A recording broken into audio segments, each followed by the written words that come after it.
Deja vu. No, not the movie with Denzel Washington and Paula Patton. What does that mean? Can someone answer me? What does deja vu mean? Ace, can you help me out?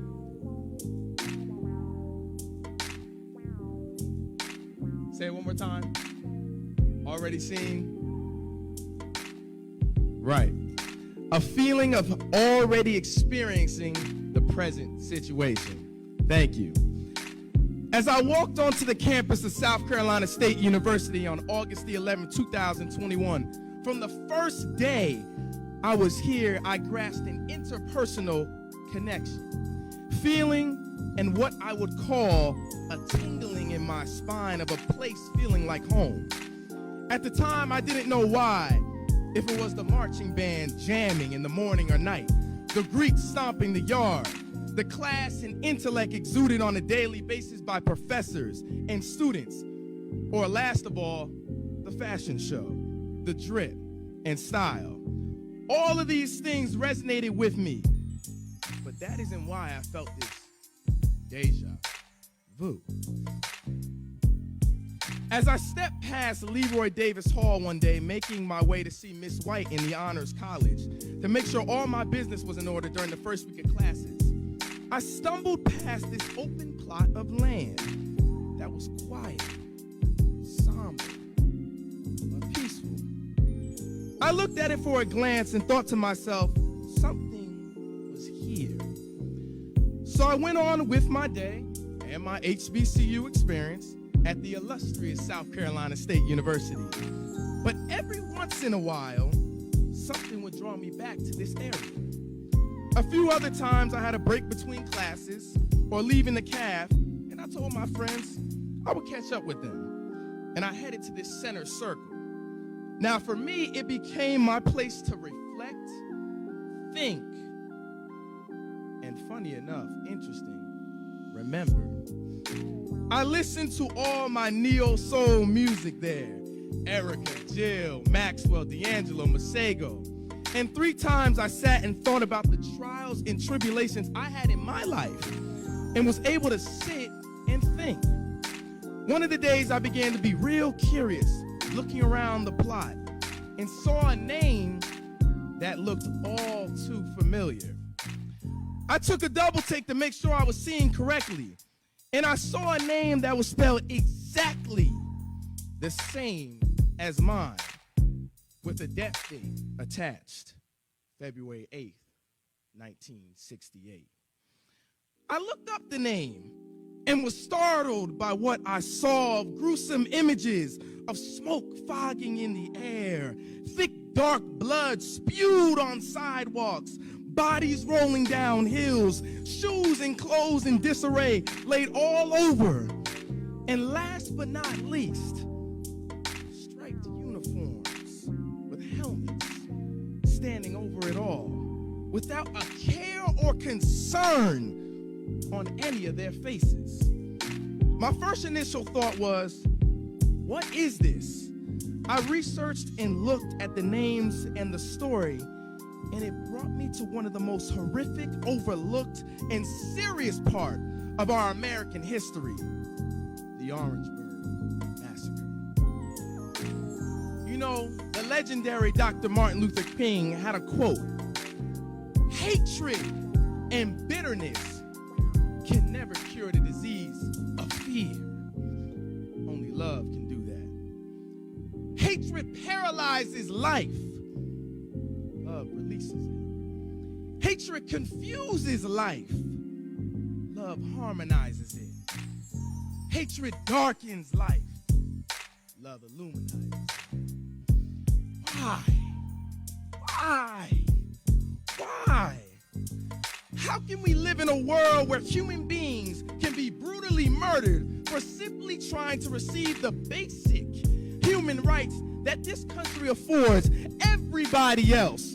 And when I say everybody, I mean everybody.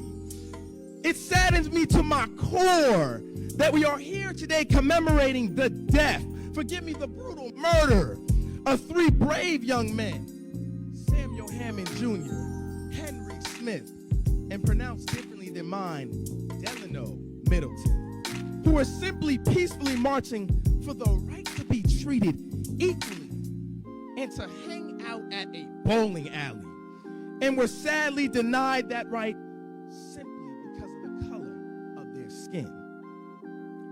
So many people were wounded, viciously beaten, bullets piercing their backs, buttocks, and bottoms of their feet, physically and mentally scarred, psychologically damaged for life, and tragically killed. 28 people shot, all for the simple right of being treated like a human being. I can only imagine the courage and bravery it took to march on that gloomy day on February the 8th, 1968, singing protest songs and building bonfires peacefully in unity as one. Fighting for what was right, one man, Mr. Cleveland Sellers, was blamed and left with all responsibility and imprisoned wrongfully for a year, all while being paraded on the steps of city jail. And here we stand 54 years later, and we are still fighting. Can you believe it? They don't even want us to vote. It's 2022, people. This is why we are so thankful for men like Majority Whip Clyburn. We are still fighting, and we will never stop fighting for what is right. I stand before you today on the backs of Frederick Douglass, on the backs of Thurgood Marshall, on the backs of Adam Clayton Powell Jr., W.E.B. Du Bois, Paul Robeson, Charles Hamilton Houston, on the back of Dr. Martin Luther King, Andrew Young, Harriet Tubman, and Fannie Lou Hamer, and especially on the backs of Delano Middleton, Samuel Hammond Jr., and Henry Smith, and all of those wounded. If it wasn't for these great heroes, I wouldn't have the privilege and honor of being where I am. So all I can say is thank you for your courage. Thank you for your perseverance. Thank you for your determination. Thank you for your dedication. Thank you for your heart. Thank you for your love of God. And thank you for your bravery. And thank you for making me the person I am and the person I strive to be. We as a people have come from the bowels and the bottoms of slave ships, survived the horrific nightmare called slavery, persevered through the brutality called Jim Crow, the prison industrial complex, where you steal a ham and you go to prison for life. Watch the movie Sounder. And 400 years of inequality.